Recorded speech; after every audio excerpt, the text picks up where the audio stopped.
یہ سوال ہے جی کہ رب العالمین عالمین جمع ہے، اس سے کیا مراد ہے؟ کون کون سے جہان مراد ہے؟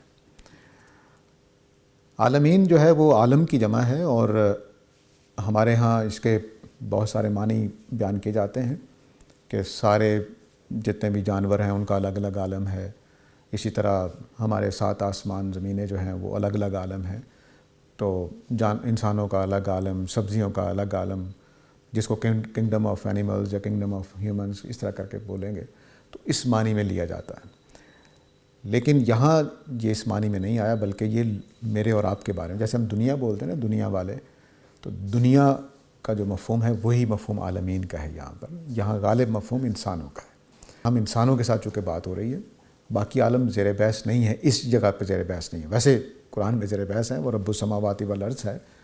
وہ یہ نہ سمجھیے کہ اللہ تعالیٰ باقی کائنات کا رب نہیں ہے، ساری کائنات کا رب ہے، لیکن یہاں فوکس ہے انسانوں کے اوپر. تو یہاں اس کے پہلے، لیکن تمام جہان مطلب 7 زمین و آسمان، پوری کائنات، اور جانوروں کے، انسانوں کے، جنات کے، فرشتوں کے، سارے عالم مراد ہو سکتے ہیں.